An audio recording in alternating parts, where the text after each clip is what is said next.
Assalamualaikum warahmatullahi wabarakatuh. Bapak Ibu dan teman-teman semuanya yang dimuliakan Allah SWT. Alhamdulillah sore hari ini tentunya kita senantiasa bersyukur kepada Allah SWT. Karena memang detik ini Allah masih mengaktifkan detak jantung kita, sehingga hari ini kita masih diberi kesempatan oleh Allah untuk memperbanyak amal ibadah kita. Diberi kesempatan pula oleh Allah untuk lebih dekat dengannya. Dan yang paling terpenting detik ini, hari ini kita masih diberi kesempatan oleh Allah untuk merevisi akhlak dan perilaku kita. Semoga hari ini lebih baik daripada hari kemarin. Selawat serta salam tentunya kita sampaikan kepada seorang manusia yang jujur tutur katanya, yang mulia akhlaknya, yang disiplin mutu kehidupannya, yang sabar merupakan kendaraannya, yang takwa merupakan baju kebesarannya, yang harmonis keluarganya, yang tekun ibadahnya, dan yang rasa empati dan berkah dalam pergaulannya. Itulah Nabi kita Muhammad Rasulullah SAW. Bapak Ibu dan teman-teman semuanya yang dimuliakan Allah SWT,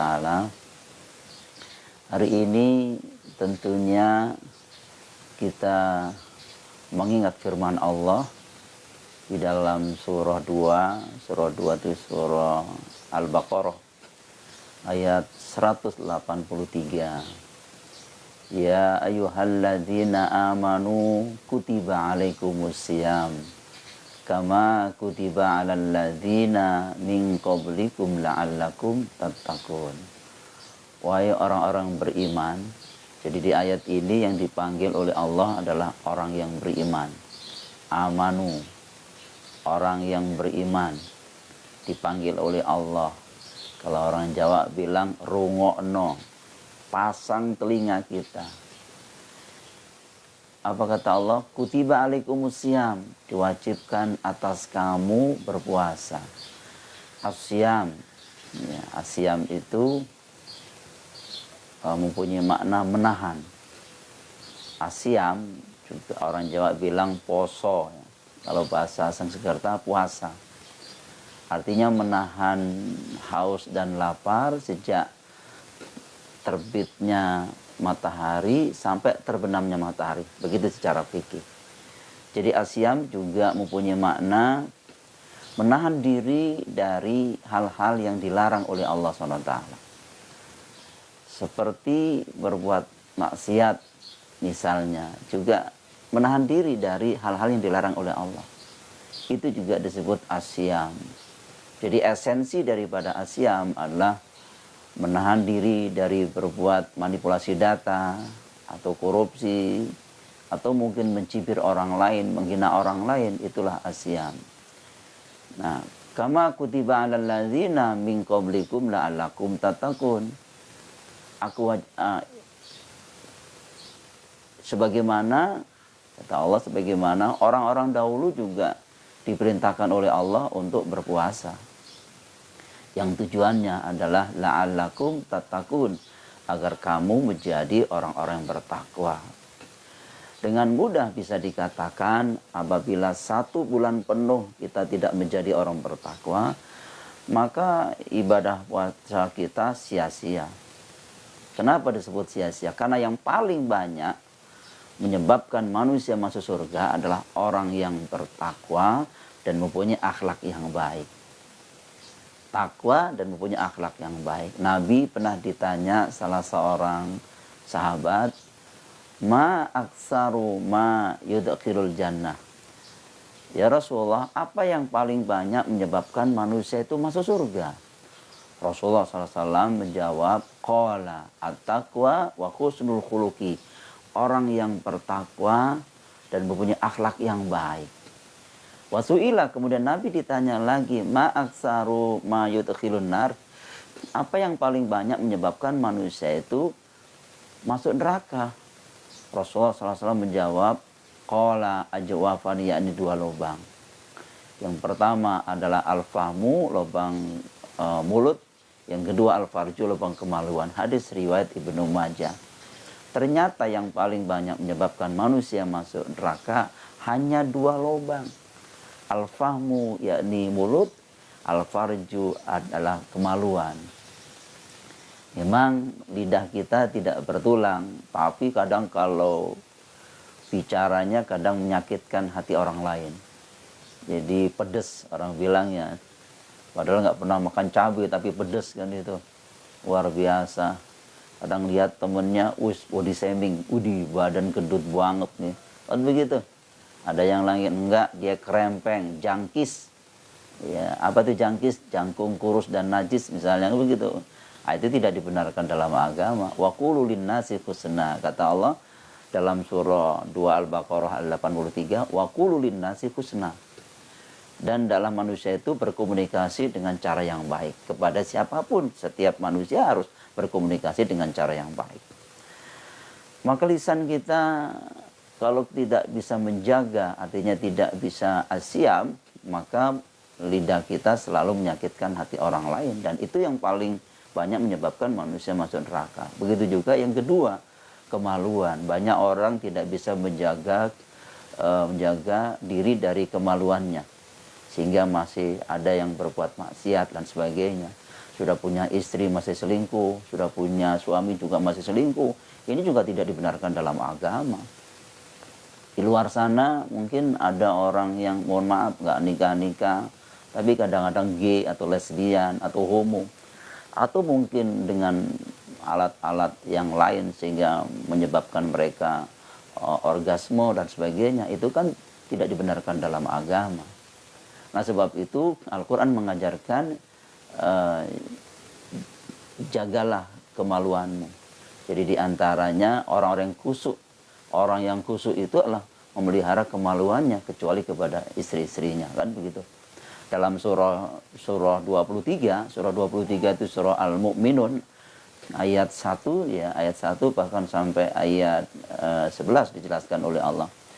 Pada aflahal mu'minun alladzina hum fi salatihim khashi'un walladzina hum 'anil lagwi mu'ridun walladzina hum lizzakati fa'ilun walladzina hum li furujihim hafiduna illa ala azwajihim aw ma malakat aymanuhum fa innahum khairu malumin.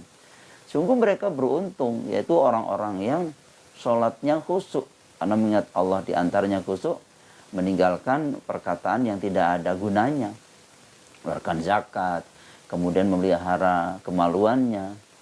Nah, itu diantaranya khusyuk, kecuali kepada istri-istri mereka. Baik, jadi ternyata yang paling banyak menyebabkan manusia masuk neraka adalah 2 lubang. Yang pertama al-fahmu, lubang mulut. Yang kedua al-farju, lubang kemaluan. Bapak Ibu dan teman-teman semuanya yang dimuliakan Allah SWT, tentunya Allah juga berfirman di dalam surah 3 ya, surah 3, surah Al-Imran ayat 133 sampai 134. Dijelaskan oleh Allah, wasari'u ila maghfiratim mir rabbikum wa jannah. Bersegeralah kamu meraih ampunan dari Tuhanmu. Jadi prioritas pertama di bulan Ramadan ini kita harus mendapatkan ampunan dari Allah. Kita harus mendapatkan meraih ampunan dari Allah. Sayang kalau nanti 1 bulan penuh kita belum mendapatkan ampunan dari Allah. Karena Allah sediakan surga seluas langit dan bumi. Jadi Bapak Ibu dan teman-teman semuanya tidak perlu khawatir tidak masuk surga. Karena surga itu seluas langit dan bumi. Tapi ingat, surga itu hanya diperkenankan bagi orang-orang bertakwa. Wa'iddat lil muttaqin. Surga itu hanya diperkenankan bagi orang-orang bertakwa. Siapa orang yang bertakwa yang bisa menyebabkan mereka masuk surga? Yang pertama kata Allah, kamu lihat kebiasaan mereka waktu hidup di dunia. Kamu lihat kebiasaan mereka waktu hidup di dunia. Ya, ibarat kita nonton film itu ada spoiler ya. Ada ending cerita film tersebut. Apa kata Allah? alladzina yunfikuna fis-sarra'i wad-dharra, yaitu orang-orang yang menginfakkan hartanya baik di waktu lapang maupun sempit. Jadi poin pertama yang menyebabkan orang bertakwa masuk surga adalah ternyata kebiasaan di dunia adalah menginfakkan hartanya baik di waktu lapang maupun sempit. Maka di bulan Ramadan ini kita turunkan kurikulum Ramadan Nabi. Kurikulum Ramadan Nabi itu yang pertama meningkatkan ibadah. Yang namanya meningkat itu berarti karena ada progres. Nggak itu-itu aja, dari dulu itu-itu aja bacaannya. Harus ada meningkat ya sholatnya. Jadi misalnya memperbanyak sholat sunnah rawatib. Ya. Jadi sholat sunnah rawatib itu 12 rakaat. Ya, 12 rakaat, 4 rakaat sebelum sholat zuhur. Kemudian 2 rakaat sesudah sholat zuhur.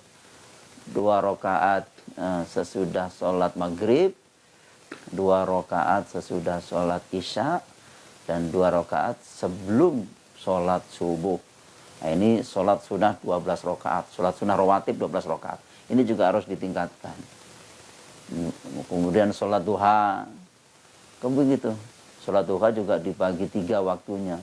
Suruk ya. Waktu suruk itu katakanlah subuhnya kan jam 4.47 katakanlah begitu ya. Yang suruk itu sudah jam 6 kurang 12 menit itu sudah mulai suruk itu. Maka ketika suruk kita sholat 2 rakaat ya kan. Baik ada yang mungkin ibu-ibu ada yang di rumah, bapak-bapak ada yang di masjid. Nah sholat suruk ini termasuk sholat duha di awal waktu. Sama dengan sholat duha di awal waktu. Suruk itu kan suruk tadinya terbit. Nah berarti ketika melaksanakan sholat suruk 2 rakaat itu kata Nabi pahalanya umroh dan haji. Oh luar biasa. Bukan berarti tidak perlu pergi haji, tapi ini pahalanya adalah bagikan melaksanakan ibadah umroh dan haji, begitu kata Nabi. Kemudian waktu yang kedua yakni jam 9 ya, jam 7 jam 9. Ya, tujuannya untuk apa sholat duha? Mempermudah, dimudahkan segala urusannya oleh Allah. Dan waktu yang ketiga jam 10 sampai jam 11 itu sholat duha. Nah, jam 10 sampai jam 11 sholat duha itu termasuk fadilahnya adalah menarik rezeki. Jadi yang rezekinya seret itu ditarik oleh Allah itu ketika kita sering sholat duha, yaitu jam 10 sampai jam 11 ya. Dan insya Allah kita bisa meningkatkan ibadah gitu. Bukan hanya itu, tapi kita harus lebih dekat dengan Allah. Dan itu pasti Allah kasih solusinya ketika kita ada masalah. Baik, nah meningkatkan ibadah kata Nabi. Kemudian yang kedua, kurikulum Nabi di bulan Ramadan adalah memperbanyak interaksi dengan Al-Quran. Jadi memang harus membaca Al-Quran, mentadabbur Al-Quran. Al-Quran jangan hanya dibiarkan saja. Setebal begini ya, terus kemudian Qurannya didiemin aja.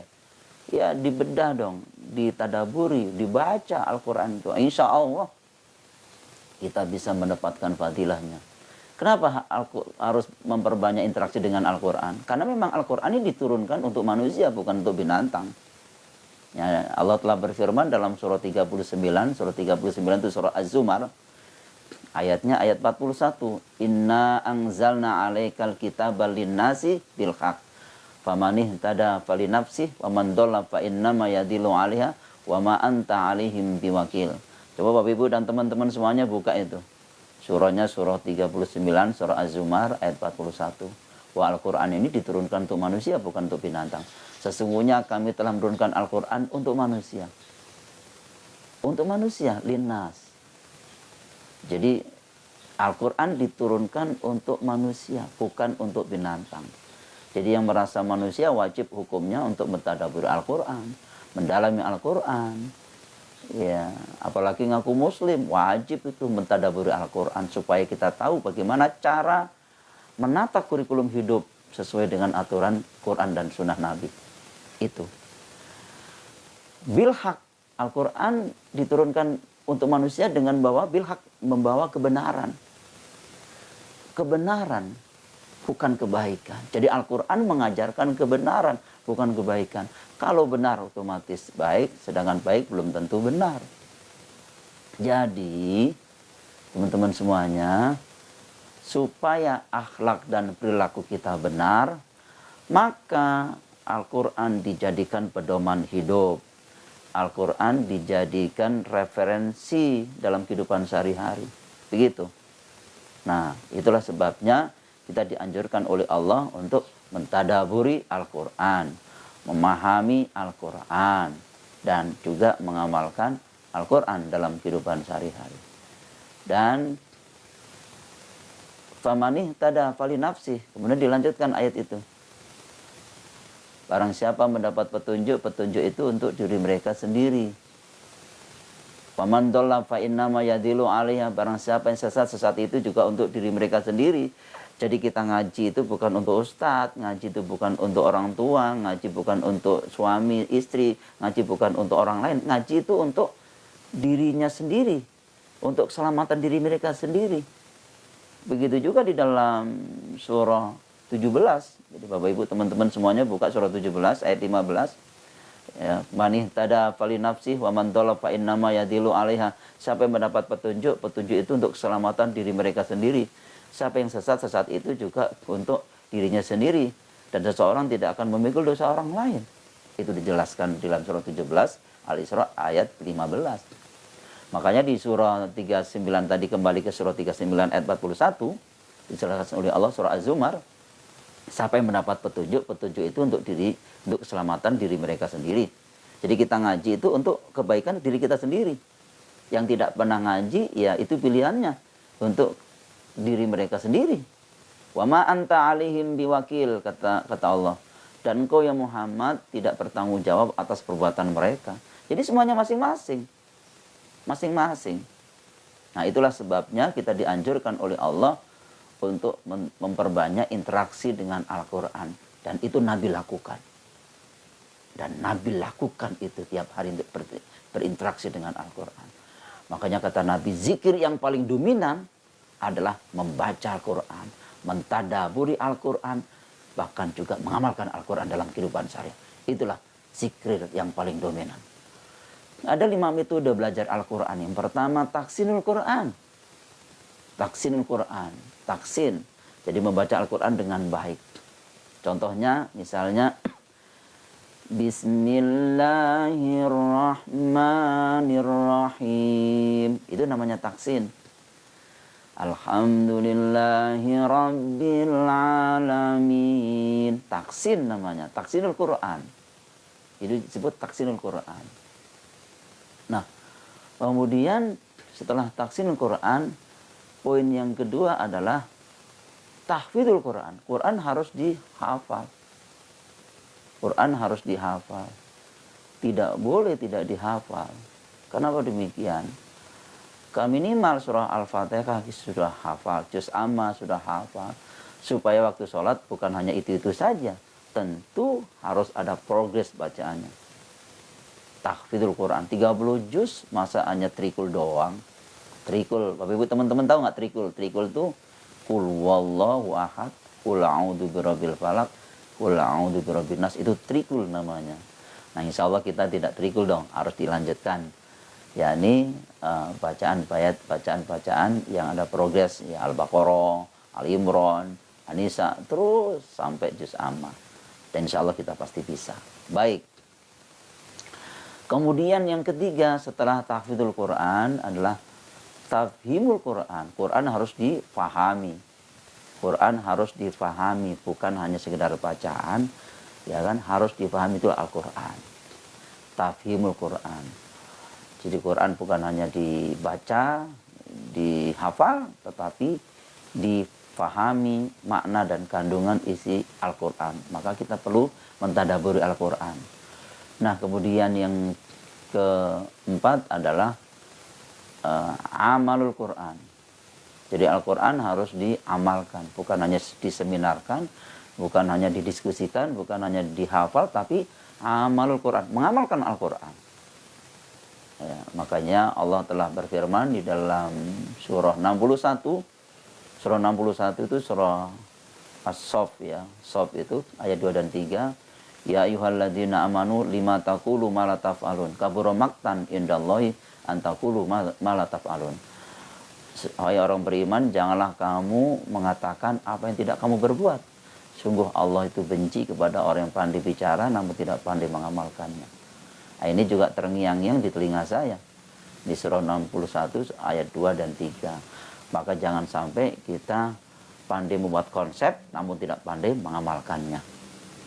Berarti Quran harus diamalkan dalam kehidupan sehari-hari, bukan hanya sekedar bacaan ritual-ritual keagamaan. Dan yang terakhir, metode yang kelima yaitu dakwatul Quran, mendakwakan Al-Quran. Sudah mulai semangat tuh dakwah, ya, ibda bin nafsik, tentu kepada diri sendiri sebelum mengajak kepada orang lain. Baik, jadi kurikulum Nabi jadi memperbanyak berinteraksi dengan Al-Quran. Dan yang terakhir, kurikulum Nabi di bulan Ramadan adalah memperbanyak infak. Memperbanyak infak, sodakoh. Ya kan, keluarkan zakatnya. Zakatnya kan 2,5% ya, tapi berkahnya 100%. Nah makanya kebiasaan orang yang bertakwa di dunia adalah alladzina yunfikuna fis-sarai wa dharra, menginfakkan hartanya baik di waktu lapang maupun sempit. Pantas dia masuk surga. Nah Ali ini sahabat Nabi. Ali ini juga menantu Nabi. Ali ini juga sepupu Nabi. Pernah mengamalkan surah Al-Baqarah, surah kedua ayat 274. Kalau Ali tidak bisa bersedekah di siang hari, dilakukan di malam hari. Kalau Ali tidak bisa bersedekah di malam hari, dilakukan di siang hari. Sirrau wa alaniyah, baik terang-terangan maupun sembunyi-sembunyi. Wala khaufun alaihim walahum yahzanun. Dan Ali tidak merasa takut dan merasa khawatir tentang rezeki Allah. Karena itu sudah dijamin oleh Allah. Maka kita harus menginfakkan harta kita di jalan Allah. Inilah kebiasaan orang bertakwa. Sirrau wa alaniyah, terang-terangan maupun sembunyi-sembunyi. Begitu juga Ali Imran tadi, yunfikuna fis-sarai wa dharra, baik lapang maupun sempit. Yang tahu lapang dan sempit kan diri kita, bukan orang lain. Ya, boleh nggak kita bersedekah 10.000? Boleh. Di bulan Ramadan ini, hari-hari biasa, Nabi juga bersedekah. Ali dermawan. Tapi di bulan Ramadan, Nabi lebih dermawan lagi. Bahkan lebih dermawannya seperti angin cepatnya. Luar biasa. Jangan pelit-pelit, dikikir alias medit. Semangat. Ya, semangat untuk menginfakkan harta kita di jalan Allah. Kalau kita tidak bisa bersedekah 50.000 ya 100.000. Keren tuh. Kalau nggak bisa bersedekah 50.000 ternyata meningkat 100.000, keren tuh. Begitu teman-teman semuanya. Kalau nggak bisa bersedekah 100.000 ya 200.000. Keren itu. Luar biasa. Oke, inilah ciri orang-orang bertakwa yang menyebabkan orang bertakwa masuk surga. Ternyata kata Allah kebiasaan mereka waktu hidup di dunia lah menginfakkan hartanya baik di waktu lapang maupun sempit. Karena memang ketika kita mengatakan amanu selalu diikuti dengan wa amilus sholehah, yakni beramal soleh. Nggak mungkin kita hanya ngaku beriman lantas tanpa amal soleh. Al-Quran itu selalu disandingkan begitu. Kalau Al-Quran bicara aqimis sholah, selalu diikuti dengan wa atuz zakah. Kalau Al-Quran bicara amanu, selalu diikuti dengan wa amilus sholehah. Kalau Al-Quran bicara hablum minallah, selalu diikuti hablum minanas. Seperti dua sisi mata uang yang tidak bisa dipisah. Ingat Bapak Ibu dan teman-teman semuanya, kolbun. Kolbun kan diterjemahkan hati ya. Jangan salah sebut. Kolbun, bukan kalbun. Kalau kalbun apa? Kalbun itu dog, anjing, itu kalbun. Makanya kalau ibu-ibu dirayu oleh suaminya, wahai buah kalbunku, ya ibu harus bilang gu, gitu, salah. Papanya salah, ya papa salah menyebutnya. Bukan kalbun, kolbun ayah, gitu. Kolbun yakni dimulai dari huruf kof. Huruf kof itu titik dua, kof, titik dua. Di dalam hati kita harus ada titik dua. Apa titik dua? Yakni hablum minallah, hablum minanas. Titik dua, qaf. Di dalam hati kita harus ada dunia dengan akhirat, titik dua. Titik dua. Di dalam hati kita harus ada Al-Quran dan hadis, titik dua. Di dalam hati kita juga harus ada amanu, diikuti dengan wa amilus sholihah, titik dua. Di dalam Al-Quran, di dalam hati kita harus ada aqimis sholat, diikuti dengan wa atuz zakah, titik dua. Titik dua inilah seperti dua sisi mata uang yang tidak bisa dipisah. Yang tidak bisa dipisah, dua sisi mata uang. Kalau huruf qafnya dibuang titik satu, bukan huruf qaf namanya, tetapi huruf fa. Ya, kalau nggak bisa falbu, nggak bisa. Ya kan gitu. Fa. Apa tuh fa? Titik satu. Kalau di dalam hati kita hanya titik satu, dunia saja juga tidak dibenarkan dalam agama. Akan terjadi sekularisme. Ya kan? Akan terjadi duniawi oriented gitu. Menghalalkan segala cara. Repot. Titik satu. Begitu juga sebaliknya. Kalau di dalam hati kita hanya titik satu, jadi akhirat saja, bahkan zikir sampai pingsan, nggak pernah kerja, nggak care, nggak dengan keluarganya, berarti ini baru titik satu, juga tidak dibenarkan dalam agama. Ya kan, akan terjadi fa, apa itu? Fa munafik. Munafik namanya kalau fa itu. Idealnya harus titik dua. Bukan titik satu itu fa, munafik, fasik gitu. Tapi huruf fa kalau dihilangkan titik satunya lagi, bukan huruf fa namanya, tapi huruf waw.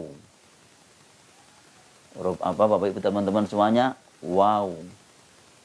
Kalau di dalam hati kita tidak ada Al-Quran dan hadis, tidak ada amanu wa amilus soleha, tidak ada hablum minallah, hablum minanas, tidak ada Al-Quran dan hadis, berarti kita termasuk kelompok wow.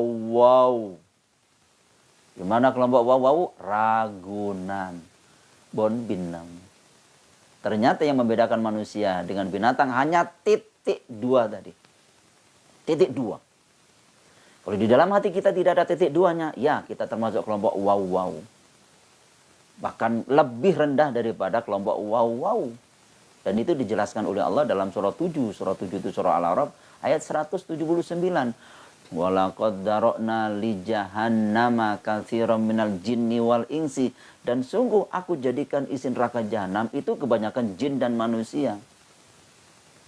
Ada 3 kriteria orang masuk neraka jahanam menurut surah 7 Al-A'raf ayat 179.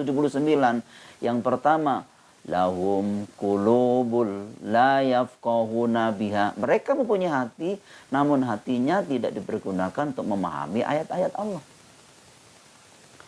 Berarti hatinya disfungsi. Nggak peka dengan lingkungannya. Disfungsi. Kenapa ditegur oleh Allah pertama kali hatinya? Padahal pertama kali yang diaktifkan oleh Allah ketika kita lahir di muka bumi dalam surah 16 ayat 78 adalah as-sam'a, pendengaran. Kemudian wal absar, kemudian wal afidah.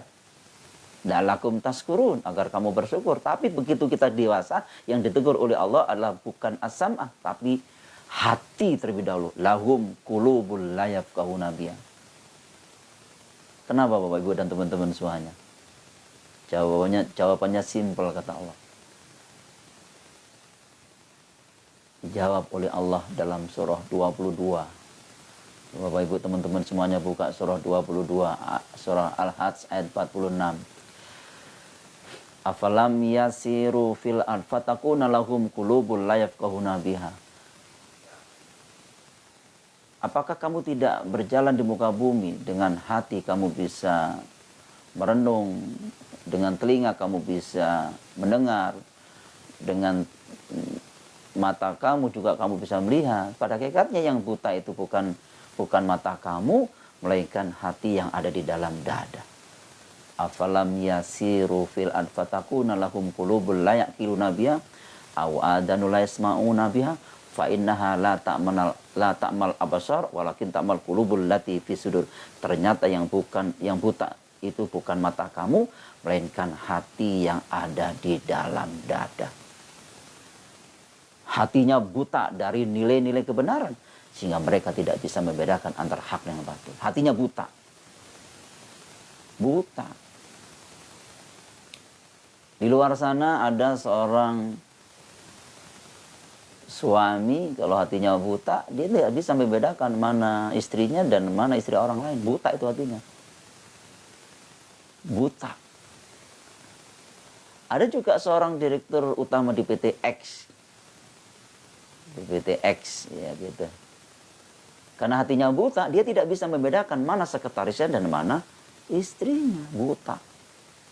Istrinya diperlakukan seperti pembantunya, sementara sekretarisnya diperlakukan seperti istrinya. Buta itu hatinya. Itu tidak dibenarkan dalam agama. Buta hatinya.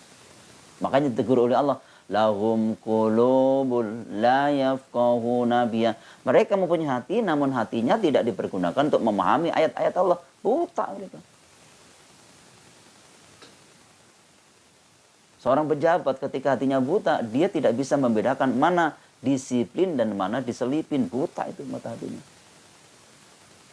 Bapak Ibu, saudara-saudara, harga tidak naik namun disesuaikan. Sami mawon.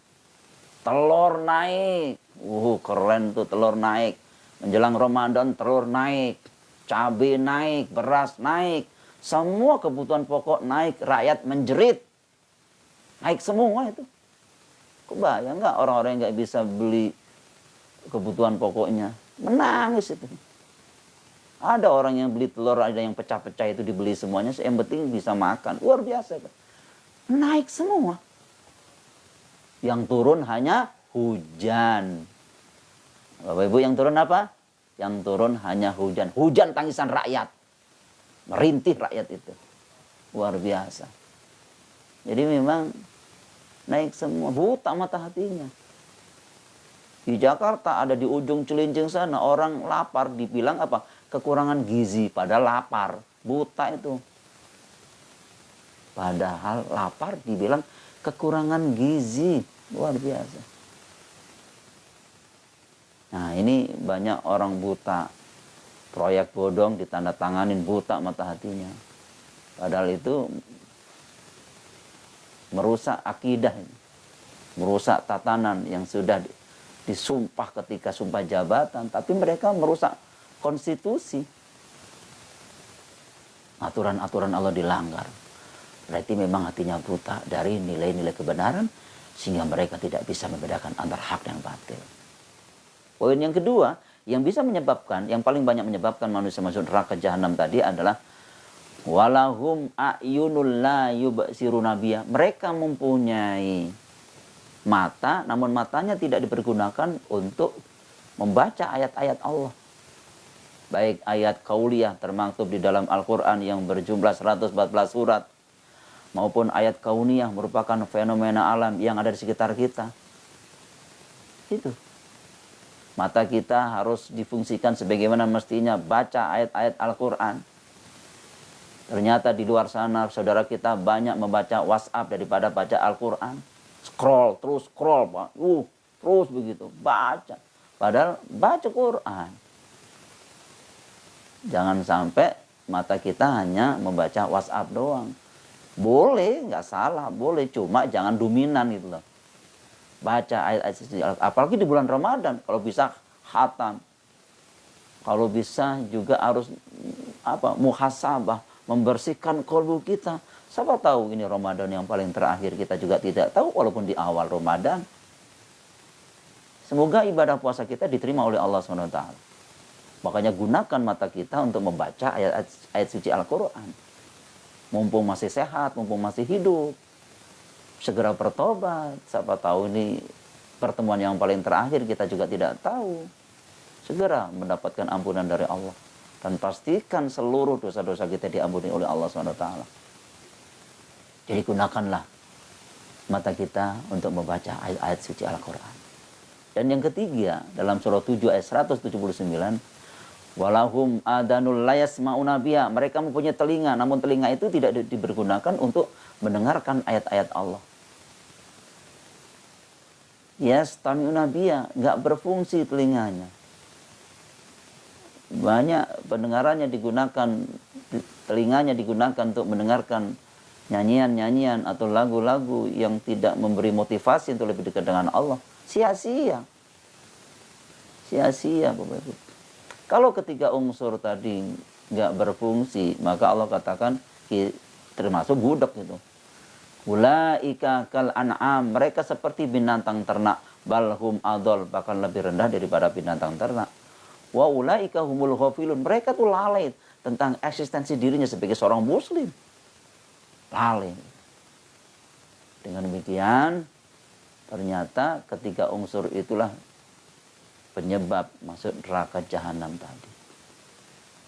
Maka jangan sampai kita menyimpang dari tatanan yang sudah ditata, sudah rapi, yakni Al-Quran dan Sunnah, jangan dilanggar. Sholat kita harus lebih dekat dengan Allah. Baik. Nah, inilah kebiasaan.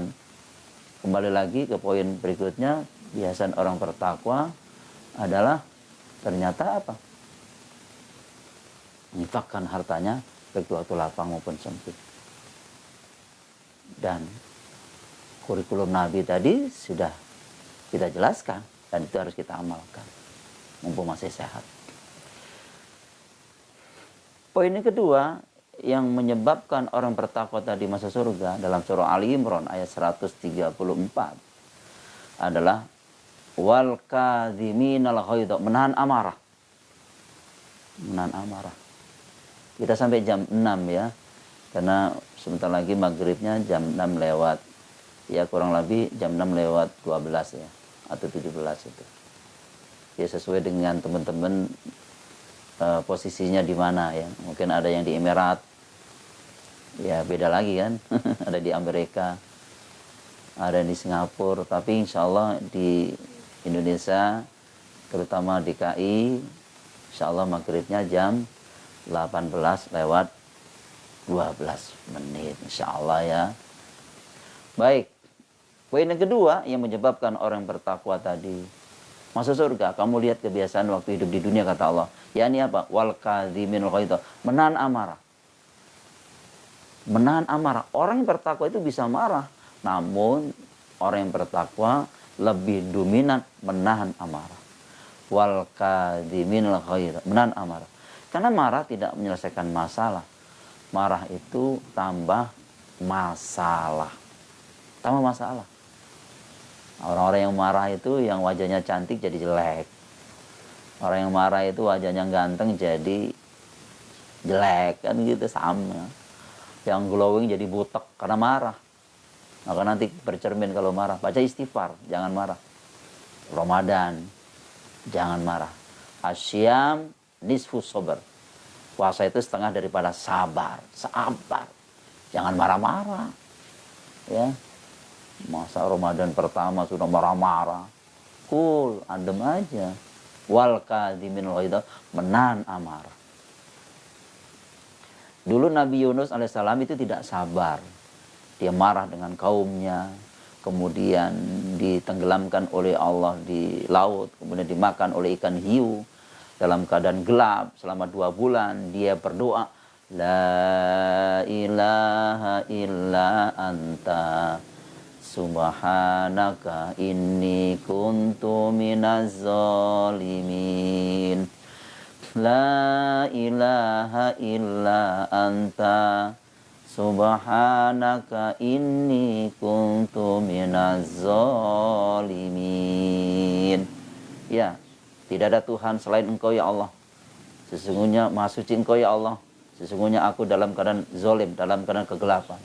Ingin keluar dari kegelapan ya Allah. Akhirnya Nabi Yunus keluar dengan izin Allah, dimuntahkan oleh ikan hiu tadi, ikan paus, ya kan? Akhirnya hidup kembali. Masih sehat, luar biasa. Jadi orang-orang yang marah itu akalnya nggak jernih, jadi gelap. Seorang suami yang marah itu kadang bisa membunuh istrinya, maka gelap. Ada seorang anak ketika marah, bisa membunuh orang tuanya. Ada juga orang tua yang marah bisa membunuh anak-anaknya. Makanya kalau hakim marah, jangan memutuskan perkara. Nanti apa? Nggak benar. Nggak benar. Karena marah. Nafsunya yang lebih dominan. Maka ketika marah, jangan memutuskan perkara. Harus ingat, air yang keruh ketika diaduk makin keruh. Jadi kita harus biarkan ada, insya Allah tambah bening. Kalau kita marah, duduk, ada, baca istighfar. Astaghfirullahaladzim. Astaghfirullahaladzim wa atubu ilaik. Astaghfirullahaladzim wa atubu ilaik. Istighfar, mohon ampun kepada Allah. Astaghfirullahaladzim. Insya Allah kita nggak marah lagi. Astaghfirullahaladzim. Astaghfirullahaladzim. Iya, insya Allah nggak marah lagi. Jadi kalau rumah kebakar, ya disiram air, jangan siram bensin. Jadi nanti kalau suami marah, siram air. Wah, jangan. Nanti dingin juga sih, kan gitu. Nggak jadi marah ya, dingin. Oke, baik. Wal kadhimil ghaidha. Poin yang ketiga, kamu lihat kebiasaan orang bertakwa waktu hidup di dunia. Wal afina anin nas, memaafkan kesalahan orang lain. Jadi konsep Islam itu bukan minta maaf, tetapi memberi maaf. Kata maaf berasal dari kata al-afu, artinya menghapus. Menghapus ketersinggungan, mangkel, nek, muntah. Itu sudah dihapus karena al-afu. Makanya waktu bulan Ramadan kita diajarkan suatu doa. Dan doa itu diajarkan oleh Nabi kepada Aisyah. Allahumma innaka afuwun tuhibbul afwa fa'fu anni. Kalau sendirian ya. Kalau sama-sama, Allahumma innaka afuwun tuhibbul afwa fa'fu anna gitu. Allahumma innaka afuwun tuhibbul afwa fa'fu anna. Ya Allah, sesungguhnya Engkau Maha Pemaaf, artinya menghapus, maka maafkanlah aku. Kan begitu. Allahumma innaka afuwun tuhibbul afwa fa'fu anni. Allahumma innaka afuwun tuhibbul afwa fa'fu anni. Memaafkan kesalahan orang lain. Jadi ya Allah, sesungguhnya Engkau suka memaafkan, maka maafkanlah aku. Dan ini ya doa. Kita harus hafal doa itu. Dan Allah pasti maafkan kesalahan kita. Allah hapus semua kesalahan-kesalahan kita. Orang yang bertakwa juga sama. Memaafkan kesalahan orang lain. Selama tinggal dendam. Selama tinggal dengki. Selama tinggal mencibir orang lain. Selama tinggal menghina orang lain. Maafkanlah kesalahan mereka. Maafkan kesalahan mereka. Insya Allah mereka seperti saudara kita. Walaupun mereka adalah tidak suka sama kita. Karena kita memaafkan. Wal'afina ninas. Konsep Islam bukan minta maaf, tetapi memberi maaf. Kalau si fulan punya salah, sebelum mereka minta maaf, kita sudah memaafkan. Dulu Abu Bakar As-Siddiq punya sepupu namanya Mistah bin Usasah. Nah, Mistah bin Usasah ini ekonominya lemah dibanding dengan Abu Bakar As-Siddiq. Setiap hari Abu Bakar membantu ekonomi Mistah bin Usasah, terus dibantu. Tiba-tiba Mistah bin Usasah menyebarluaskan berita hoax, di mana Aisyah itu berbuat mesum, Aisyah itu berbuat serong. Kan begitu. Akhirnya tersebarlah berita bohong itu sekitar kota Makkah dan Madinah, bahwa Aisyah itu berbuat serong. Di saat itulah kemudian Abu Bakar marah. Abu Bakar marah, tidak membantu ekonomi Mistah bin Usasah dan tidak memaafkan kesalahan Mistah bin Usasah. Maka dipanggil oleh Nabi, ya Abu Bakar, apakah kamu tidak senang bahwa Allah akan mengampuni dosamu? Tentu aku senang ya Nabi. Mulai hari ini maafkan kesalahan Mistah bin Usasah. Kemudian Allah turunkan surah An-Nur. Bapak Ibu, teman-teman semuanya buka surah An-Nur, surah 24, ayatnya 22. Janganlah orang-orang yang mempunyai kelebihan tidak membantu kepada kerabatnya, orang-orang miskin. Wal ya'fu wal yasfahu, hendaklah mereka memaafkan dan berlapang dada. Ala tuhibbuna ayyaghfirallahu lakum wallahu ghafurur rahim. Apakah kamu tidak senang bahwa Allah akan mengampuni dosa-dosamu? Tentu aku senang ya Nabi, begitu kata Abu Bakar. Maka maafkanlah kesalahan Mistah bin Usasah. Dan itu juga berlaku kepada diri kita. Apakah kamu tidak senang bahwa Allah akan mengampuni dosa-dosamu? Tentu kita senang. Maka maafkanlah kesalahan mereka. Akhirnya dengan turun ayat ini, Abu Bakar tetap membantu ekonomi Mr. Pinusasa. Akhirnya Abu Bakar memaafkan kesalahan Mr. Pinusasa. Sampai meninggal dunia, Abu Bakar As-Siddiq tidak pernah dendam, tidak pernah dengki. Dan diceritakan oleh Allah dan Nabi-Nya, Abu Bakar As-Siddiq masuk surga bersama Nabi tanpa dihisab. Karena tidak ada dendam dan dengki. Ternyata yang membuat ganjalan masuk surga adalah ketika kita masih dendam dan dengki. Wal'afina, maafkan kesalahan mereka. Ketika unsur orang bertakwa tadi menginfakkan hartanya baik di waktu lapang maupun sempit, menahan amarah, kemudian memaafkan kesalahan orang lain, maka disebut ihsan namanya. Disebut ihsan. Maka ayat itu dilanjutkan, wallahu yuhibbul muhsinin. Allah itu cinta dan Allah itu senang kepada orang-orang berbuat baik, berbuat ihsan. Pantas dia masuk surga berbuat ihsan. Siapa itu ihsan? Orang yang berbuat baik. Ternyata yang menyebabkan orang bertakwa masuk surga diantaranya juga berbuat ihsan. Nah, dan itu dijelaskan oleh Allah di dalam surah 51. Bapak Ibu dan teman-teman semuanya buka surah 51 ayatnya, surah 51 surah Az-Zariyat ayat 15 sampai 19. Innal muttaqina fi jannati wa uyun akhidhina ma atahum rabbuhum innahum kanu qabla dhalika muhsinin kanu qalilan minal laili ma yahja'un wa bil ashari hum yastaghfirun wa fi amwalihim haqqul lisaili wal mahrum. Begitu. Innal muttaqina fi jannati wa uyun. Sesungguhnya orang-orang bertakwa itu masuk di dalam taman-taman surga. Coba Bapak Ibu dan teman-teman semuanya bayangkan. Orang yang bertakwa masuk di dalam taman-taman surga. Wa uyun, ada mata airnya, tentu senang. Masuk taman bunga itu senang di puncak, apalagi taman surga. Taman bunganya nggak pulang-pulang. Ayo pulang, ntar dulu selfie dulu. Padahal taman bunga yang ada di puncak. Ini taman surga. Tentu senang orang-orang bertakwa. Akhidina matahum robum, sambil mengambil pemberian dari Tuhan mereka. Mereka sibuk dengan kesenangan bersama pasangan suami istri. Sibuk fi dilalin alal aroiki muttaqiun. Jadi inna ashabal fi jannatil yauma fi suhulin fakihun. Kan begitu dalam surah Yasin ya. Surah Yasin surah 36 ayat 55 sampai 56. Jadi orang-orang yang masuk penghuni surga itu sibuk dengan kesenangan bersama siapa? Pasangan suami istri. Luar biasa. Nah, pertanyaannya, apa yang menyebabkan orang bertakwa tadi masuk surga? Sekali lagi, Allah kasih bocoran. Apa bocorannya? Kamu lihat kebiasaan waktu hidup di dunia. Innahum kanu qabla dzalika muhsinin. Sesungguhnya mereka sebelum itu di dunia lah orang-orang yang berbuat baik. Berbuat baik kepada kedua orang tuanya, berbuat baik kepada pasangan suami istri, berbuat baik kepada keluarganya, berbuat baik kepada tetangganya, baik tetangga dekat maupun tetangga jauh, berbuat baik kepada koleganya, teman mainnya, teman bisnisnya. Dia berbuat baik, tidak ada dendam, tidak ada dengki, pantas dia masuk surga. Itu kebiasaan orang bertakwa waktu hidup di dunia. Kebiasaan kedua lah, kanu qalilan minal laili ma yahjaun. Mereka sedikit sekali tidur di waktu malam. Maka mereka melaksanakan sholat tahajud. Kebiasaan orang-orang soleh itu, salafus soleh itu, orang-orang dulu itu sholat tahajud, sholat malam. Sholat malam. Jadi, dan ini Nabi lakukan. Kata Aisyah, Nabi itu sholat tahajud, sholat malamnya sampai bengkak kakinya.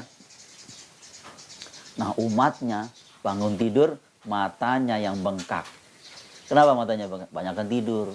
Jadi kita dengan Nabi beda dikit. Kalau Nabi sedikit tidur. Kalau kita dikit-dikit tidur. Ya kan, ngaji senderan tidur. Di jok mobil tidur. Kerja di bangku tidur. Kan begitu. Di depan TV tidur. Banyak tidurnya daripada meleknya. Jadi kita dengan Nabi beda dikit. Kalau Nabi sedikit makan. Kalau kita dikit-dikit makan. Makanya Nabi itu sakitnya hanya panas dingin kemudian meninggal. 63 tahun Nabi di pangkuan Aisyah. Ya, karena panas dingin. Umatnya karena banyak makan, penyakitnya diborong tuh. Bengek, ampek, vertigo, asam urat, linu-linu, jantung, liver, cuci darah, semua diborong. Karena makanannya ngawur. Nabi mengamalkan surah 80 Abasa ayat 24. Fal yang duril insan ila ta'ami. Dalam manusia memperhatikan makanannya. Itu. Jadi kebiasaan Nabi adalah bangun malam. Kanu qalilan minal laili ma yahjaun. Dan ternyata sholat malam itu adalah sangat tepat untuk mengasah jiwa kita. Lebih khusyuk berdialog dengan Allah di malam hari. Itu salat tahajud. Jangan ditinggalkan sholat. Makanya di bulan Ramadan kita dilatih oleh Allah untuk melaksanakan sholat tahajud diganti dengan sholat taraweh. Ya, taraweh itu artinya istirahat, santai ya. Jadi jangan buru-buru. Taraweh itu jangan buru-buru, real santai. Kalau ada tarawehnya buru-buru, berarti bukan sholat taraweh itu. Dikejar target ya kan gitu. Ya, rileks, santai. Itu sholat tarawehnya. Makanya Nabi itu sholat taraweh itu lebih dominan di rumah daripada di masjid.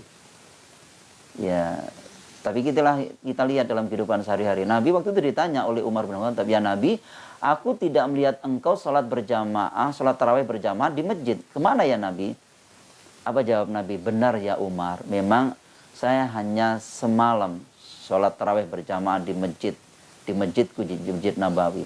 Selebihnya aku sholat di rumah.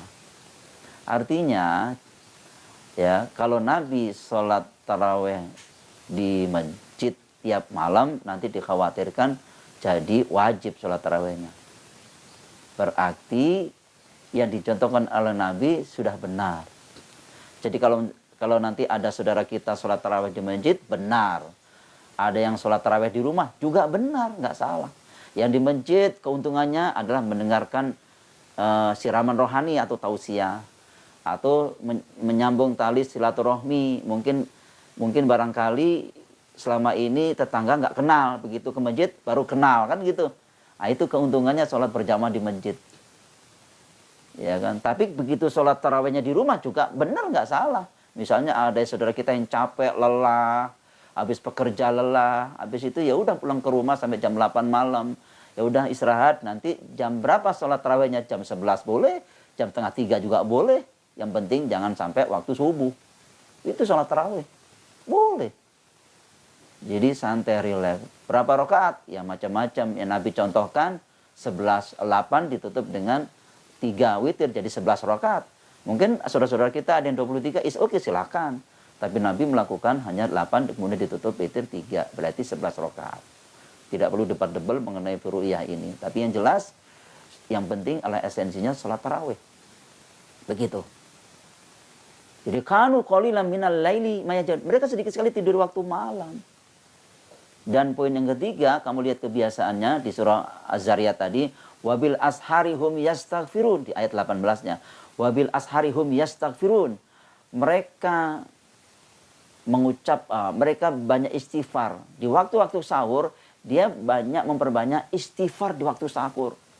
Sambil menunggu azan subuh, dia beristighfar. Wabil asharihum yastaghfirun. Astaghfirullahaladzim wa atubu ilaih. Terus istighfar. Astaghfirullah. Allahumma innaka afun tuhibbul afwa fa'fu anni. Terus begitu istighfar. Sambil menunggu azan subuh. Jangan nonton TV, jangan nonton pelawak di TV. Udah matiin aja TV-nya. Kecuali mungkin nonton kuliah subuh, boleh. Iya kan? Udah matiin aja TV-nya. Jangan nonton pelawak, baca Quran, istighfar sambil menunggu azan subuh. Inilah ayatnya di surah 51 ayat 18. Wabil asharihum yastaghfirun. Mereka memperbanyak istighfar di waktu sahur sambil menunggu azan subuh. Jangan main game online. Ya. Waktu-waktu momen-momen yang tepat itu manfaatkan untuk berdialog dengan Allah. Doa-doa kita dikabulkan oleh Allah. Dan itu pasti. Dan yang terakhir di surah 51 ayat 19. Wa fi amwalihim haqqul lisaili wal mahrum. Pada harta-harta mereka ada hak baik fakir miskin yang minta-minta maupun tidak dapat bagian. Berarti dimensi sosial lebih dominan setelah sholat. Maka hari ini kita yakin pasti bisa mengamalkan kurikulum Nabi dalam kehidupan sehari-hari, sehingga kita menjadi orang-orang bertakwa. Jadi kita ulang lagi, kita bisa mengamalkan kurikulum Ramadan Nabi. Yang pertama, meningkatkan ibadah. Yang kedua, memperbanyak berinteraksi dengan Al-Quran. Dan yang ketiga, memperbanyak infak ya di bulan Ramadan untuk melatih 11 bulan ke depan. Insya Allah kita semuanya bisa. Dan hari ini kita harus semangat memohon kepada Allah. Semoga yang punya usaha, usahanya lancar dan berkah. Panjang umur dan berkah. Rezekinya lancar dan berkah. Anak-anak kita, cucu-cucu kita soleh dan soleha. Semoga teman-teman semuanya sehat walafiat. Ramadannya penuh sampai sebulan penuh. Kemudian puasanya penuh dan dimudahkan segala urusannya. Insya Allah kita semuanya pasti bisa. Mudah-mudahan pertemuan yang singkat ini mendapatkan keberkahan dari Allah SWT. Kita memohon kepada Allah agar ibadah puasa kita diterima oleh Allah. Dan sering-seringlah kita membaca Allahumma inna nas'aluka ridhoka wal jannata wa na'udzubika min sakhatika wan nar. Allahumma innaka afuwun tuhibbul afwa fa'fu anna. Allahumma innaka afuwun tuhibbul afwa fa'fu anna. Rabbana atina fid dunya hasanah wa fil akhirati hasanah wa qina adzabannar wa adkhilnal jannata mal abrar ya aziz ya ghaffar ya rabbal alamin. Rabbana taqabbal minna innaka antas samiul alim. Subhana rabbika rabbil izzati amma yasifun. Wassalamun ala mursalin. Alhamdulillahirabbil alamin. Terima kasih pada teman-teman semuanya. Semoga hari ini Allah rahmati dan Allah berkahi. Terima kasih atas perhatiannya. Mohon maaf atas kekurangannya. Kita tutup dengan doa majelis. Subhanakallahumma wa bihamdika asyhadu alla ilaha illa anta astaghfiruka wa atubu ilaik. Insyaallah kita akan ketemu di live berikutnya. Assalamualaikum warahmatullahi wabarakatuh.